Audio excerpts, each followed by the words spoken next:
The state government has endorsed the final shape of a multi-billion-dollar plan to lease assets. It expects to gain $37 billion from the privatisation push if voters agree at the next state election. Labor says it amounts to the biggest asset sell-off in Queensland history. John Taylor reports. A small group of protesters maintained the rage before a morning meeting of State Cabinet. But the government already knew what it was going to do. We are going to lease assets in Queensland so that we can get Queensland back on track and deliver great outcomes for Queenslanders. Unions say leases will hurt the public. Consumers don't benefit out of it, and the only one that benefits out of it are the multinational owners that ultimately take the asset into their possession. There was a gesture of solidarity for Dr Bruce Flegg when party officials have controversially ruled can't stand again for election.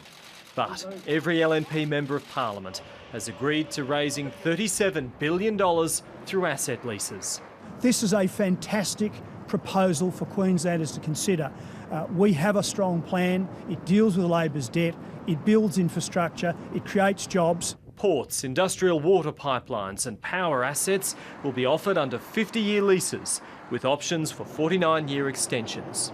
The Treasurer, who once said 99-year leases were as good as giving away the farm, says leases are not asset sales. With a lease for 50 years plus an option for 49 if strict conditions are being met, what happens is you get the asset back at the end of the day. They have to have done the right thing by Queenslanders. $25 billion is to go to reducing debt, $8.6 to a future investment program and $3.4 billion to a new cost of living fund.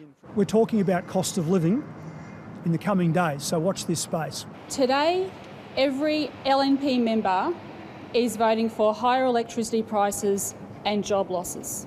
Labor knows from when it was in power how poisonous asset sales can be, and it says the government is really selling.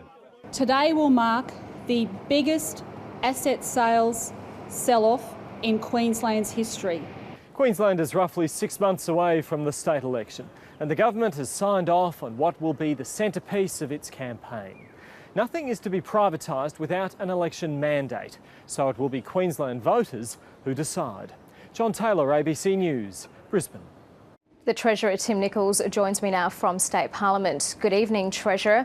We know this is a very divisive issue for Queenslanders, so what's the difference between an asset sale and a lease, especially since you've previously said a 99-year lease is as good as giving away the farm?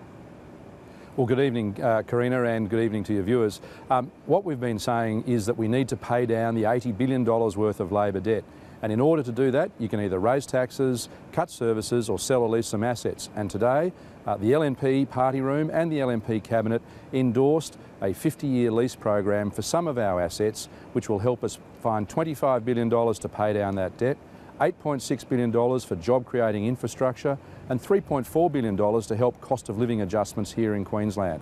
We think this is a real win for Queenslanders and it's part of our strong plan to grow the economy. Importantly though, we are taking it to the people of Queensland so they can pass their judgment on it. Treasurer, your own Strong Choices survey found that Queenslanders prefer things like tax hikes to asset sales or leases. So how do you plan to sell this idea to the electorate?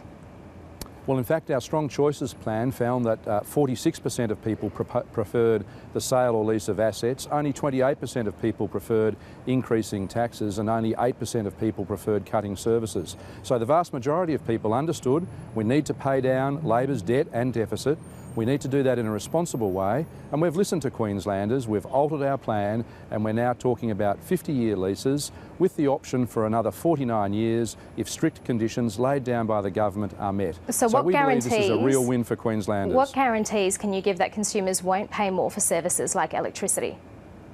Well, what we've seen over the past half decade or so is 70% increases in electricity prices while those businesses have been owned by the government. In in Victoria and South Australia, where the networks have been privatised, we've actually seen much lower increases in network costs over the last 10 years. So ownership doesn't guarantee price stability. What guarantees good price stability is making sure these businesses are run effectively and efficiently. But importantly, what we will see out of this is an ability to pay down that debt, invest in job-creating infrastructure up to 25,000 new jobs and $3.4 billion to deal with cost of living for Queensland communities. Treasurer, one final question. Are you the LNP's plan B if Campbell Newman fails to win Ashgrove at the next election? Well, I'm part of a strong, united team, Karina, that is focusing on delivering better frontline services in health, education, law and order, and fixing the state's finances. And we're a strong team with our focus clearly on delivering for Queenslanders. So is it your ambition to be Premier?